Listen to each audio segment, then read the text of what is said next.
ज्ञान की पहचान। किसी जंगल में एक संत महात्मा रहते थे। सन्यासियों वाली वेशभूषा थी और बातों में सदाचार का भाव चेहरे पर इतना तेज था कि कोई भी इंसान उनसे प्रभावित हुए नहीं रह सकता था। एक बार जंगल में शहर का एक व्यक्ति आया और वो जब महात्मा जी की झोपड़ी से होकर गुजरा तो देखा बहुत से लोग महात्मा जी के दर्शन करने आए हुए थे। वो महात्मा जी के पास गया और बोला कि आप अमीर भी नहीं हैं, आपने महंगे कपड़े भी नहीं पहने हैं, आपको देखकर मैं बिल्कुल प्रभावित नहीं हुआ, फिर ये इतने सारे लोग आपके दर्शन करने क्यों आते हैं?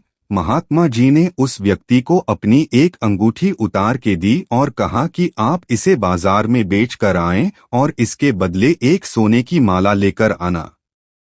अब वो व्यक्ति बाजार गया और सबकी दुकान पर जाकर उस अंगूठी के बदले सोने की माला मांगने लगा, लेकिन सोने की माला तो क्या, उस अंगूठी के बदले कोई पीतल का एक टुकड़ा भी देने को तैयार नहीं था।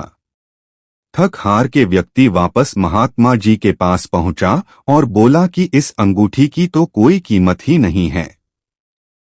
महात्मा जी मुस्कुराए और बोले कि अब इस अंगूठी को सुनार गली में जौहरी की दुकान पर ले जाओ। वह व्यक्ति जब सुनार की दुकान पर गया तो सुनार ने एक माला नहीं बल्कि अंगूठी के बदले 5 माला देने को कहा। वह व्यक्ति बड़ा हैरान हुआ कि इस मामूली सी अंगूठी के बदले कोई पीतल की माला देने को तैयार नहीं हुआ, लेकिन ये सुनार कैसे 5 सोने की माला दे रहा है। व्यक्ति वापस महात्मा जी के पास गया और उनको सारी बातें बताईं। अब महात्मा जी बोले कि चीजें जैसी ऊपर से दिखती हैं, अंदर से वैसी नहीं होती। ये कोई मामूली अंगूठी नहीं है, बल्कि ये एक हीरे की अंगूठी है जिसकी पहचान केवल सुनार ही कर सकता था।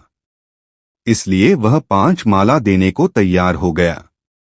ठीक वैसे ही मेरी वेशभूषा को देखकर तुम मुझसे प्रभावित नहीं हुए, लेकिन ज्ञान का प्रकाश लोगों को मेरी ओर खींच लाता है।